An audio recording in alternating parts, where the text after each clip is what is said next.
Okay, welcome to the commentary for Greek family. So this is another one of those interesting Dear Abby letters. Again, quite short, but it has some good little phrases and words like naive, broke the camel's back, or the straw that broke the camel's back. But the basic topic is really intercultural dating or marriage or relationships, right?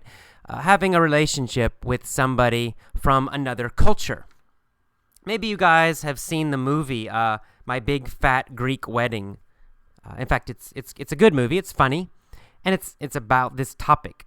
This man dates a woman who has a Greek family, and the Greek family doesn't like him because he's not Greek. Right? They have a very strong idea that she should only date other Greek people. So there's a big problem with her family. It's a comedy, so it's not too serious, but it's the same basic idea. So, maybe some of you, I don't know, what do you think about this idea of, dating people or having relationships with people from other cultures? Now, certainly, Tomoe and I have this issue. She's sitting right here on the bed right now. And we sometimes have difficulties because of our different cultures and languages. We have a language barrier. We communicate with each other in English because I know very, very, very little Japanese. And her English is good. So that's how we communicate. But it's not her native language. So sometimes she says something and she means something, and I hear something else, and something she doesn't mean, and we have a miscommunication, and that can cause problems sometimes. Sometimes we have big arguments, but really it's just a misunderstanding, a language misunderstanding. Sometimes it might be a culture misunderstanding. Of course, Japanese culture and American culture are different. We all know, some of the stereotypes, but there are little things and sometimes big things that are different, and it can be hard for us to understand each other about those points. So it's a little bit of extra difficulty when you date someone from another culture, and especially if different languages are involved. Now, on the other hand, it's also an opportunity to learn and grow, right? You learn about a lot of new things. The other person has different ideas, different views, a different point of view on life from your own and from your own culture, and that can help you grow and learn more about the world and hopefully be more open and flexible. And that's great. In fact, that's one of the benefits also of just traveling in general or learning another language. You go beyond your own little small country. And most of us, we grow up and we're told that our country's the best, right? And we know this is true when we're young. All Americans know that America is number one. America's the best country in the world. In fact, a lot of Americans believe that, even adults. I'd say probably most Americans believe that. They think everything in America is the best, and other countries are not as good at anything. We're the best at everything, and everything we do is good and correct. And, this is not, people get mad at the United States because of this, mainly because the United States has a lot of power right now, and we don't use that power very well. However, I've traveled to many countries, and I can tell you that most Japanese people think Japan is number one and it's the best culture and country in the world. And most Thai people think that Thailand is the best country in the world. Now, they know it's not the richest, but they still think, well, our culture, it's still the best. And I think most people think that.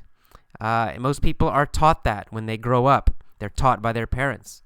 They're taught by their society, by their media, that there's something special about their country which is better than others. And while it's nice to like your country, it's a dangerous idea. Travel can help to get rid of that. illusion.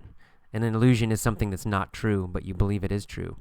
So when of course, I never really thought America was always number one, but, I didn't understand the rest of the world. When I traveled to India, the first time I left America, I saw, wow, there are other ways of living. There are other ways of doing things.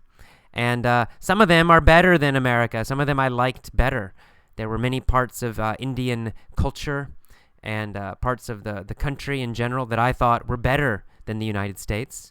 And, there were other parts that I thought America was quite good. And then later I traveled to Japan and lived there, and Korea and lived there, and Thailand and lived there. And I traveled in Italy a little bit, and in England a little bit. And I started to realize, wow, there are many, many ways of living, many ways to do things, many different religions, many things to believe. And, there is no best country. Certainly America's not the best. But, none of these countries were the best. They all had great things. They all had very nice things about them that were different and unique and special. And so that's a great thing about travel, and a great thing about learning a language, and a great thing about connecting with people from other countries. And it can also be a great thing about dating people or having a relationship with someone from another country, because then it becomes very, very personal. When you travel, it's not so personal. You go to a country and you see it and you learn something, and then you go home. If you live there for a while, it's a little deeper, of course. But if you have a relationship with someone from another country, it's even more deep, because then you really start to see how differently people think and how different people's beliefs can be. And, that can be very good. It's sometimes difficult, but in general, I think it's very, very good. It certainly has been very, very good for me, and has helped me open my mind more to the world, and hopefully not be a typical American. Another issue in the mini story, I told a little mini story about somebody on the street coming up to me and trying to make me become a Christian. And actually, this is kind of a true story. It's based on a true story, because I used to live in Georgia and also South Carolina in the United States. These areas are in the southeast part of America, and the southeast is very, very Christian. When I say Christian, I mean Protestant, Baptist mostly, and very evangelical.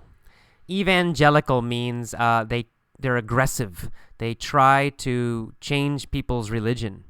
And so I would be walking around my town, and this would happen. This happened to me a lot, especially in South Carolina. People would walk up to me and start talking to me, and then very soon they would start talking about religion, and they would criticize me and attack me because I wasn't part of their religion. And I really actually hate that about Southern culture in the southeast part of the United States. I like some things about the South, but I really hated that part because I was often bothered by these people. And it's a kind of intolerance. It's a kind of what I was just talking about with travel. These people usually had never been outside of America. They had no contact, no experience with people of other religions. They criticized Islam, for example, but they had never met a Muslim person. They certainly had never read the Quran. Until they met me, they had never met a Buddhist before, and I'm only kind of a cowboy American Buddhist. I don't know if that's real or not. So they really have no experience of the world, and so if you have no experience of the world, you're quite naive. And when you're naive, it's easy to have very strong beliefs about something, about a religion or about something else. It's easy to believe you're the best and you're always right if you never have experiences of other people in other places that have different beliefs that are also quite good or quite interesting or quite powerful or quite helpful. And, South Carolina is a small little place. Most people in South Carolina have never traveled outside the United States. Many have never traveled outside of South Carolina. They've never been to a big American city, even. So their experience is very small. It's quite naive. And so living there was a bit difficult. It wasn't only these kind of Christian people, but it was many other kinds of things where they had these very narrow, small beliefs, and they wouldn't debate them. They wouldn't consider other ideas. It was just they're right and you're wrong. And unfortunately, we see that in the United States, in our government right now. This same mentality. I would say George Bush has this mentality. And the people who support George Bush have this mentality. George Bush is very popular in South Carolina, for example. Still very popular. In the rest of the country, not so popular. But in places like South Carolina, he's still very popular. And he has the same kind of mentality. America's number one. Everything we do is the best. Islamic people, Muslim people are totally wrong and bad. Any other part of the world, they're not as good as we are. These are beliefs that are common in parts of America and, unfortunately, common in our government right now. So I don't know if we can make more Americans travel or meet people from other countries. Maybe that might help. I don't know. That's your job. Meet some Americans and teach them about the world. Teach them about your country. All right. Well, I guess that's all for the commentary. I guess I talked about several topics this time. I hope you're enjoying Effortless English. And look at the forums. I need your help. I've put a couple forum ideas asking for your help and your contribution, your actions. So go read the forums and help improve the Effortless English Club. See you next time. Bye-bye.